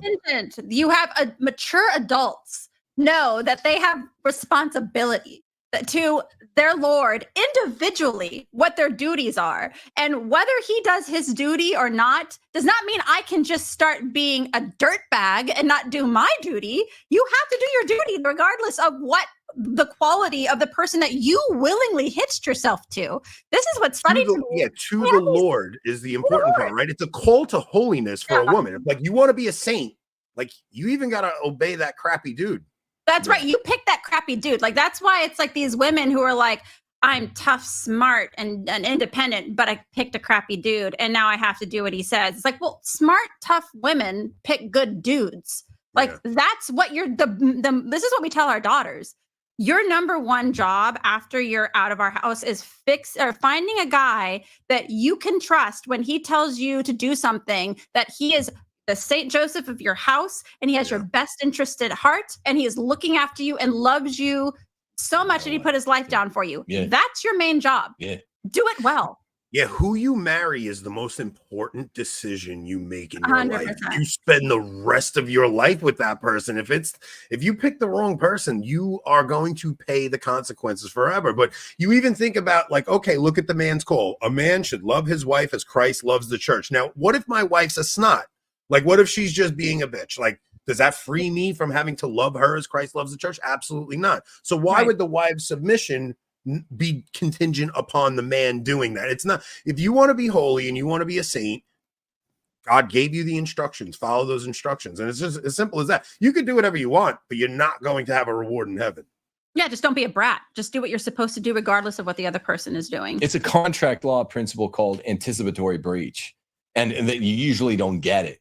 So like there's no anticipatory breach. You can't be like, well, they failed to perform, so I'm going to fail to perform. And by the way, a lot of this is 100% constituted by the natural law. Just men be manly, women be womanly, and you will be so attracted to each other that you're not going to be you're not going to want to be separated. Well, I'll tell you, even saying that, right? Patrick invited me to Italy, and I think he wanted to have like boys' time. And I'm like, Patrick, it's a 2-week trip. I can't be away from my wife for 2 weeks. Like, there's just no way. I'm like, so yeah, I'll absolutely go. And if anybody wants to go check out my Twitter. Me and Patrick are going to Italy. We're doing 2 weeks in Italy. Going to see all the holy sites. But I'm like, I'm bringing my wife. Like, and my wife's fun. Like, you're gonna have a great time. Like, we're gonna have a good time. He's gonna love my wife. We're gonna have a really fun time together. I believe it. I believe. Yeah. You don't know how many times I've told, Pat and Steph are friends. So not Pat, but I've told dudes that fellow married guys that are haggling me as if, they're not married guys or single friends. I'm like, well, it's a package deal. I just don't, if it's, that's cool. If we're going to go do something for, a couple hours, 3 days. Oh, but he 3-day weekend. Yeah. Like we did a hunting trip. Me and Tom, another ex-student, went on a hunting trip with Father Mitch Pacwa. That was supposed to be 2 nights, and we did one night. It was so good. That was traumatic for me. Yeah, but it was one night, and I was like, Tom, do you mind if we go back? I miss Steph, and she's not calling and bugging me. It's just you guys. I'm not in his hair. He's not in my hair. I'm not all in her hair. In his hair. It gets hairy. Nope. But I mean, if you're really close, it's what happens naturally. The kind of electron affinity where you just don't want to be away, that happened. And we've nearly been married 20 years, like you. I just did 19 years this July. Ooh, I almost forgot mine. We were 19 in August. So you guys we got married in July 05. You guys got married in 05? Yeah. Wait, so you're past that. Wait, you've been married a month or two early before you guys got married. We got married. Oh, I thought we were a month or two. Yeah, yeah. So we're coming up to 20 years, all of us. We should do something. We should meet you and your wife for the 20 years. That would be fun, man. I definitely would love to come and visit you. I got to get the hell out of New York, dude. I'm like, come here. Mississippi is a darling gem of a state. It's the best state. Come here, and we'll show you all around. You can stay with us. And we try to sell it to like a select group of people that we want to come out here. Dude, I want to do, because you introduced me to Patrick, and now me and Patrick are great friends. We talk all the time. I want to meet Mike. Like, I really like Mike, dude. He just seems like he seems like he had I was way more of a rebel than you were. Like, I had a couple of rough years up until I hit 20. Like my 15 to 20 years, forget it, man. I was a big rebel. It was just what kind? It was street fights. It was street fights and rock music and hanging out till late. I was sober. So I was just an asshole that liked to fight and play rock music, and I was out all night. I just dude, my dad growing up would tell me fight stories, right? He would tell me about, I beat the crap out of this guy. So I remember growing up, I couldn't wait to get in my first fight to tell my dad about it. Like, I really couldn't. So I remember being like 14, I get in a fight, I beat the crap out of the kid, and I come home and I tell my dad, and I got suspended from school for it. And my dad lost his mind on me and he punished me. And I'm like, I've been waiting to do this to tell you how tough I am because you raised me this way. So like, I made a vow not to tell my son my fight stories because of that. Mine were I was there for some of the fight story. I was actually present and viewed some of Tim's fights. she was there for too many of them, and mine were probably too old. It's borderline criminal. I mean, mine were like late high school and college. I got in a big brawl with a bunch of black guys and my friends who were all like trained fighters in a gym basketball gym on the day I graduated college. So I have black eyes. I brought my buddy Chad really messed up a couple of the guys. But yeah, these were like gangsters. And this is like the day I graduated college. So I did that stuff far too late. But you get in the habit of walking around like the cock of the walk, and it's tough to stop. Yeah, well, because I had the tough guy reputation in high school, other guys wanted to fight me. It got to the point where, like, by senior year, I couldn't go to a party without somebody wanting to fight me. So I wouldn't go without my brother. Like my younger brother's only like a year young. I have 8 siblings. We're stacked right on top of each other. My younger brother's like 11 months younger than me, Irish twins. And I remember I would call him. I'd be like, dude, I'm not going to this party unless you're going. And if it was the two of us there together, nobody would mess with us. But I remember being afraid to get jumped because I had a big mouth and I was running it all the time. I mean, and I guess that's a sin. So I don't want to be like the party chick that's like, those are my mistakes, but they're who I am. I learned from them. It's part of me. It's part of me. But I mean, like, guys do need to know how to fight, how to win a fight and how to lose a fight. And when to fight and when to fight, when not to fight, and when not to fight. But no, I mean, I don't know. I just kind of just makes me trust you more. I don't know how many of these young guys that live on the internet, or even how many of these Catholics that live on the internet, have ever taken a punch or thrown a punch, and I just don't trust you as much. So I'm not trying to be the reformed party chick. But I just, when you tell me that, I'm not surprised at all. But it's just you do have to be careful not to glorify your past sins too, right? Like, you don't want to brag about your past mess ups and stuff. So it's not about being a reformed party chick. You really do have to not glorify like sinful stuff you did. You just think about how different our childhood was from what these kids are dealing with today. I mean, 99% of these kids are just glued to their phones, playing video games. They're not getting out into the world. Like my son's group of friends, man, these kids they take their fishing poles and they go fishing. They go play golf. They do things. I'm so proud of him that he's not just a video gamer and stuck in the house all day on his phone and stuff. It really is a different world from when we grew up. Yeah, we do not let our kids have cell phones. I don't have a cell phone. It's a complete waste of time. You probably were hearing the ring in the background. That's my landline, ladies. It works great. If I need a call or call out, I just pick up this old-fashioned brick. I dial it in. That's incredibly impressive that you don't have a cell phone. Like, I remember I lost it. What happened was I lost it, and then I was like, you know what? Just leave it where it is. I don't care where it is. It's a time sum. Did you ever find it? Yeah, our kids, the one that was underneath the desk was actually under our bed, and it was somebody had put it in the mattress. They found it. I was just like, okay, that's where it was. That's fine. I remember when you got off Twitter. I remember being like very impressed that you had the willpower and just like I know it's because that's my biggest weakness is I'm on Twitter way too much. But I remember because you were on it a lot and you just one day just threw it out and you just got off of it. I was like, whoa. Yeah, me and Twitter do not mix well. It's difficult for a woman with my personality to not get into trouble on Twitter, especially if somebody says something about Tim. I'm immediately like, I'm packing my bags and I'm going to kill that person. Yeah, you did that yourself though. Everyone's like, you made her get off. I was like, she would if I told her, but I didn't. It was good, and she like governs herself. I derail and destroy entire villages if somebody says something bad about Tim. So it was not good. I'll tell you, because you guys do remind me of my wife, but my wife's temperament is so different than yours. She's like, I forgot what her actual temperament is, but she's just such like a sweet, timid little thing. It's like it's just funny to see. Somebody because I've never seen you back down to any argument, anything. It's interesting to see the dynamic between you two.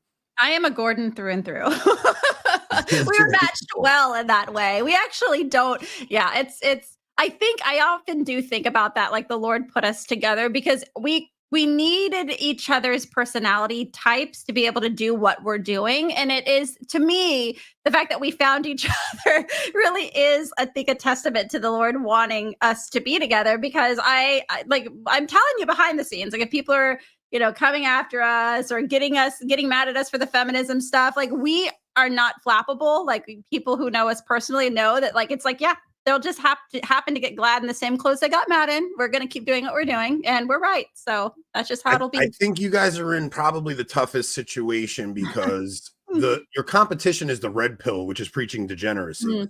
Yeah, so you're preaching the same thing about feminism as them, but you're saying virtue, and they're saying degeneracy is as the antidote. And a lot of people are just like, I know so many people who won't become Catholic because they don't want to give up their corn addiction. Like that's it puts up that block. Like people are so addicted to their pleasures right now. So I really do think you guys are in such a tough spot to get that huge audience because you're preaching virtue. It's not easy. Well, and it works. That this is what, if you do marriage the right way, ladies, I'm specifically talking to you, keep your man's attention. Don't be a brat. Your husband won't have a porn problem. I guarantee you, if you just tend to him the way a man should be tended to, there's no need for that. Absolutely. No, not at all. And that's the thing though. The red pill guys have the correct maladies. They don't have the correct remedies. When you show them the correct remedies and you show it how cool it is, like, look, like my life is so good. The Lord is so good. Like even in not in a base way, but even in a superficial way in terms of the concupiscible, like it's if you're both, even in your 40s, stay attractive for each other and are super attracted to each other, you don't need, even in the superficial sense, you're not going to want for like extramarital affairs and porn because you're into each other. Like, so that's, I think, the way to preach. I think that's the hook. And that's a lot of what we're trying to show with this recent book is like Marital Island is a sexy place too. It's not less sexy than like, all of these guys miring from Fresh and Fit, bragging like every guy needs 50 notches. That's not hard to get. These are a bunch of fat 2s and 3s that these 100%. They're staying at the bar till the end of the night, cramming the scraps at the end of the night that also are trying to get 50 bodies from the other end. These guys are not happy. They're living the most degenerate, worthless lives, I'm telling you. And how are they not needing like a shot of penicillin every like 3.5 hours? We all got something. They do. Yeah, they do. I might take off my Jufro. My head is like, this is like the edge. Did you see the Matt Walsh clip the other day? We're going to wrap this up because I do have to get to bed, but Matt Walsh played a clip of that Call Her Daddy podcast the other day where the girl goes through this entire story explaining how she went on a trip to Paris with some guy that she met on a dating app, didn't find the guy attractive, but still slept with him, got an STD while she was there, all this stuff. And he kind of goes through talking about how even in the degenerate feminist culture, if two people get drunk and they go out and have sex, the woman will say, I was not able to give consent, but either was the guy. But even that feminist culture still knows the man should be the one to lead and be the one that's responsible. It was a really good segment. I got to send it to you, but I didn't see that. That's unavoidable. But I did watch. I'm not trying to just direct it, but I did watch the video you sent me. You wanted one of our girls. Maggie's wearing the Jufro now, and she wants to comb it. Yeah, I did see that video, and that was. Let me see if I can bring that up. I love reacting to bratty wives. Maybe we'll end with that. This is we should do this on Locals, to be honest with you, but we'll do it here. Yeah. Let's see. I sent it to you so I can find it there, and then I can send it to. Now I can send. Tim, by the way, looks so good in this wig. I think you could really pull that off. It's kind of Zach De La Rocha from Rage Against the Machine. I think you might just need to keep this like around. No, Steph, you look much prettier without the fro, I will say. I don't know. I might keep that one around. I do pull it off. I don't know if people saw that. I am no stranger to a fro. That's me when I was born. A little baby Mexican Steph with a big Mexican fro. You can put it near the camera. Can Maggie, Maggie can probably. Oh, Maggie's gonna do it. Little baby Steph with her Mexican fro. I am a fro professional. It doesn't see. Our daughter is like trying to put it on there. Anyway. Okay, let me see. I am a professional. I might be able to pull this up. Let me see. Dude, I'm so bad at this stuff. It's annoying. It's annoying and hard. I'm just so bad at the tech angle. Rob is so good at this. It's like, but you're better than me. You're better than me. And yeah, Steph does it all from the back. We even have the audio. I don't know if you want us to play We have the audio audio through if you the want. phone. well, I think I can bring it up. Let's see. Okay. Hang on. Okay. Let me just see if we can See, go. you're not that bad. You're excellent. If you're bringing it up, at then you. you're not Anthony. No, I don't know. Can you? I Wait, do want nah, you and your I wife to come down here to Mississippi. I'll bet you we can make you move here if you came and visited.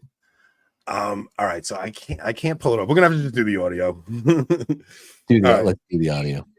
Okay, let's just do the audio. So today is my 3-year wedding anniversary, and I can without a doubt say that this has been hands down the most depressing, miserable, horrible 3 years of my life.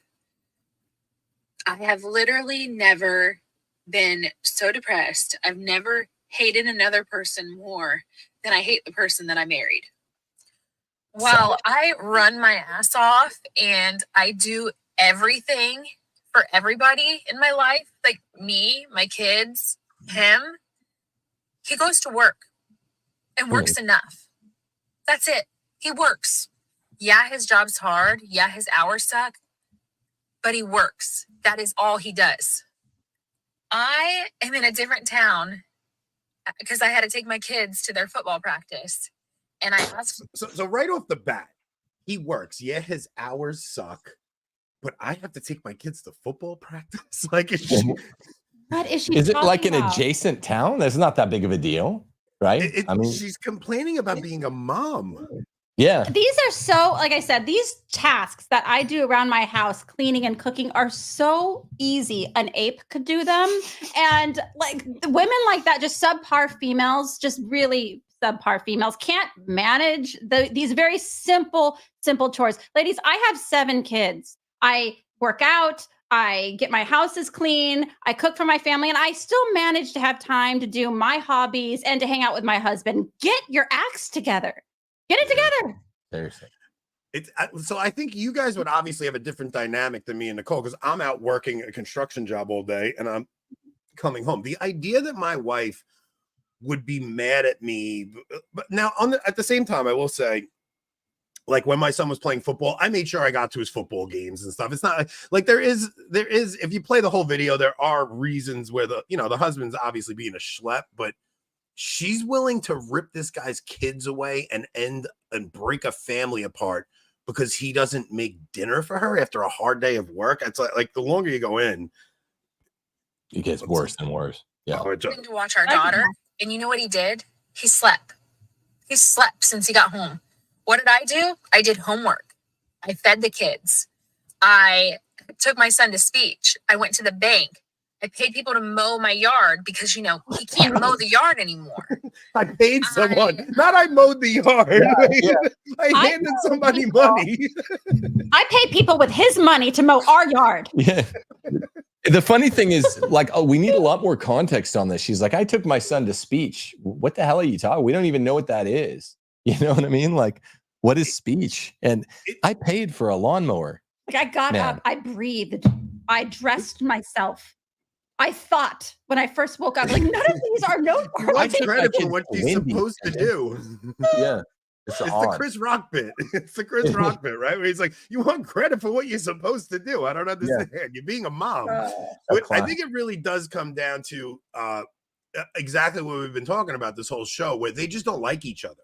They've been married 3 years. You know how in love me and my wife were at 3 years of marriage? Like we were like the most exciting part of our lives. We were having little babies around, and it's like, how could you hate each other at 3 years? Oh my gosh, we've been married 20 years. If Tim dies, just throw me in the coffin after him. Like I'm not kidding. I feel the same way. I don't know how people lose a spouse, man. It's I can't even think about it, and it's one of those things I just can't.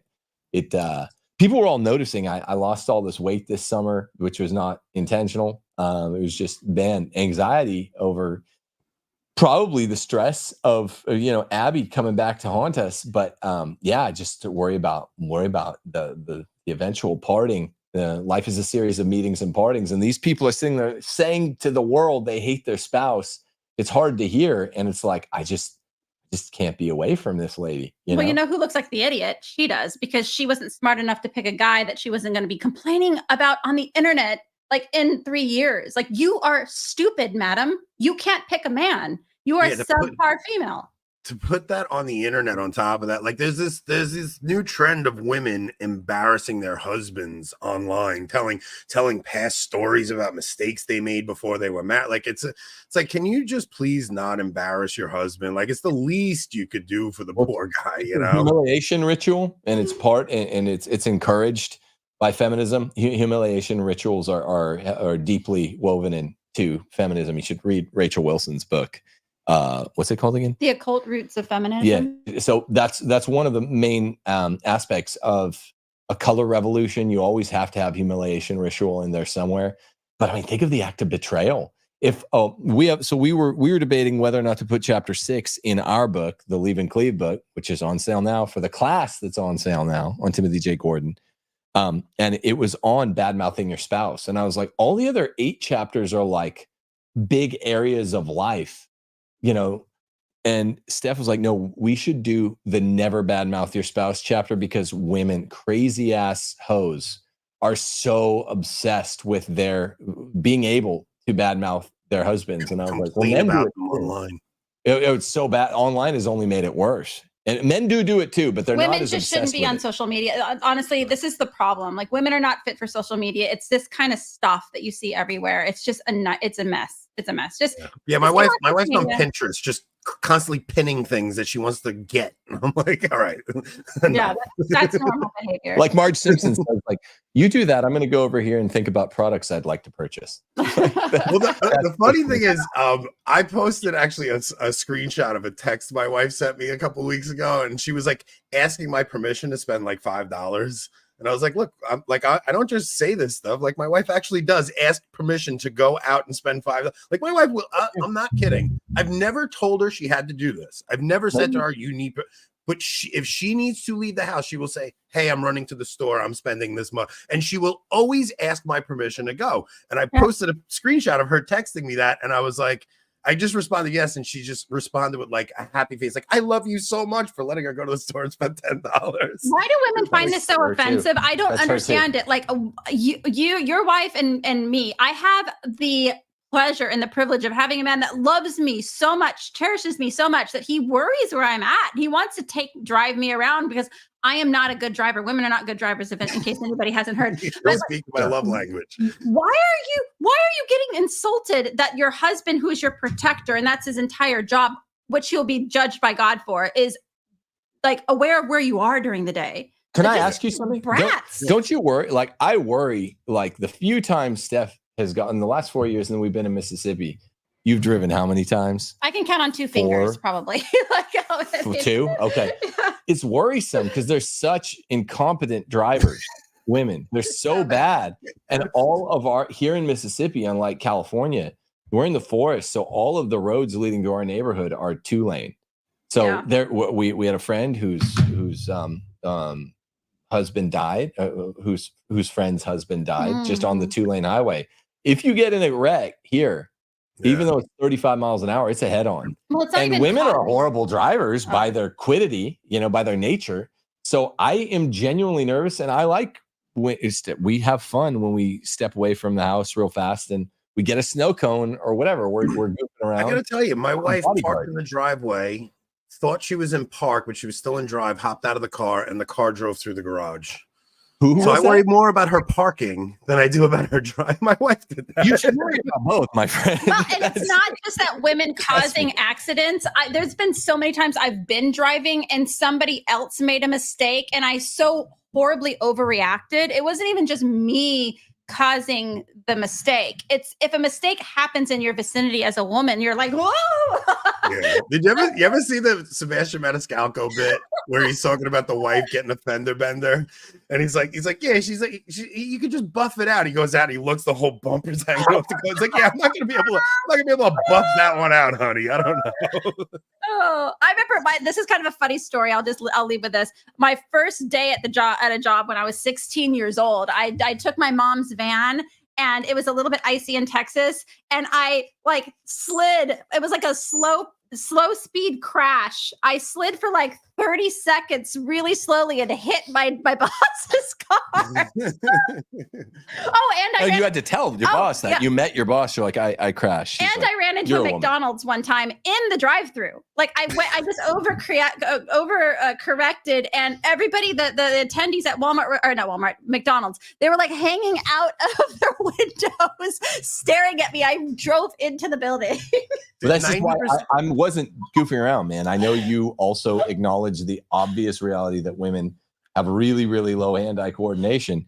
And then you said she I just got to a place where I'm like, yeah, if this isn't a direct order. If I'm sick and I need some cough medicine, I'll be like, yeah, that's fine. Go ahead and go once a year. But I worry about it the whole time. And it's just, I was just wondering why more men don't worry about their wives driving.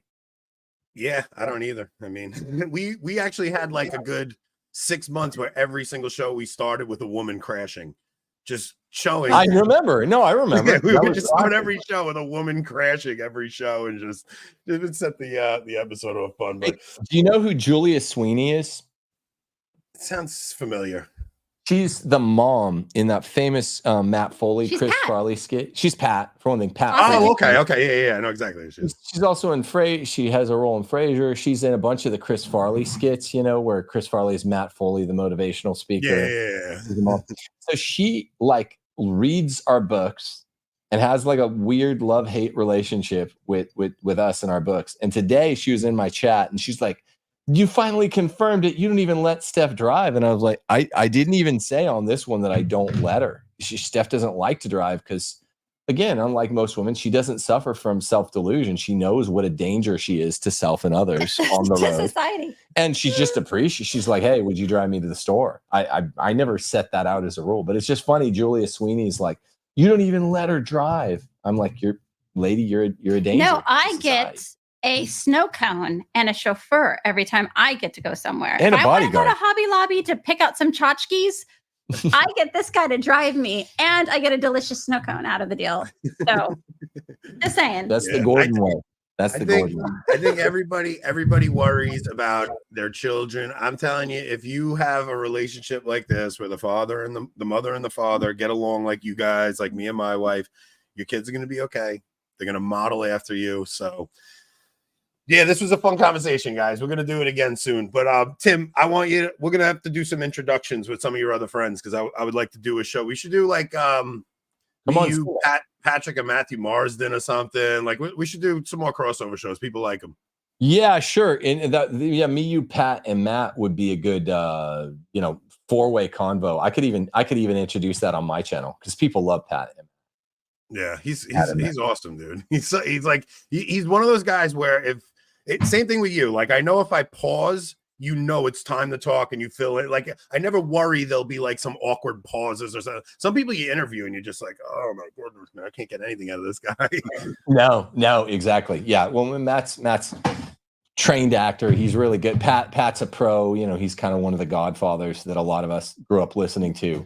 So yeah, they're great with pauses and stuff. The bigger problem is guys that talk too long and you're trying to wrestle to get your show back. Or people who just aren't mature adults. No, mature adults in Catholicism are severely lacking these days. No, I think humor is really lacking in Catholicism. I think people take themselves too seriously. They're not willing to like poke a little fun at themselves and laugh at their own silliness. I think that is a big issue that we're like, if we had more time, I would get into the Catholic content creation space because you and I have talked and like, it gets a little tedious trying to figure out what you're even going to talk about. That's why this episode, like I didn't want to set a topic. I kind of just wanted to just have a conversation with my friend. It was fun. And very serious. Very serious as well. Yeah, no, we really liked it, man. Also, you should come on CMask. I'll do the show with Pat. It's just getting a Friday off, man. You know what though? What time you guys do it tomorrow? Oh shit! Tomorrow's Friday. Oh snap! I'm glad you're. Man. 9. We do it at 9 tomorrow. All right, listen. I'm working tonight. I may be I'm going in at 2 a.m. I'm probably not gonna be up to. If I'm up to it when I get home, if it's like the timing works out, I'll shoot you a text. But it's gonna be a hard one. I gotta see. I wish you guys were doing it Monday because I have Monday off for Labor Day. You have it off for Labor Day. We're going away to the beach for a little while. But yeah, let me know if you want to jump on at 9. It would be 10 your time. But Okay. But Steph, it was really fun to finally meet you. I think you guys are awesome. Thank you for inviting me on. It was a great. I finally got to do my Trent Horn impersonation. You know, Laura Horn's done so many impersonations of Tim that I finally got to do my very well practiced and seasoned Trent Horn impersonations. I can't wait to see Trent's reaction to this. I'm sure I'll get a DM. We did. I had Ryan Katsu-Riveri's Gavin McInnes's producer. Mm-hmm. He did a Jimmy Aiken impression. He came on our show and did a Jimmy Aiken impression. We kind of goofed around a little bit, and Jimmy did not like it. Oh, Jimmy didn't like it? Oh, he did not like it at all. I'm like, it was just a funny bit. Like, we were goofing around. He's like went off on tangent. I don't know. It was a stupid thing, but Jimmy was not a fan. Very disappointing. If somebody makes a joke at our expense, let me tell you, I will laugh at it, but it better be funny. Yeah, it's got to be funny. That's be funny. Yeah. Yeah. Hey, can we shout out the book in the class real fast? Shout out the book. Shout out, plug anything you want. Yeah, cool. Very, very serious. So our class, how to run this with even recitals for how to get out of arguments, begins on September the 11th on timothyjgordon.com. It's called the One Flesh Workshop. One Flesh Workshop. Don't flash. One Flesh Workshop. It's on Wednesday nights, and you can enroll for it now. And the textbook for it is our new book, which is called Leave and Cleave: 9 Marriage Prep Secrets Once Taught, Now Censored. That's also available on timothyjgordon.com. It's I could be honest here. It's legitimately a class and a book that are very specific and fill a very specific market niche. How to do a happy marriage where you're very serious about the things that matter. No funny business. Yeah, having a light heart, I would imagine, is key to it. So, all right, guys, go check out Tim's new book. Go visit timothyjgordon.com. Oh, guys, thank you so much for coming on, man. This was fun. It was fun. Thanks, man. We love you. Peace. We'll do it again. Bye-bye. Oh, this is awkward ending the show.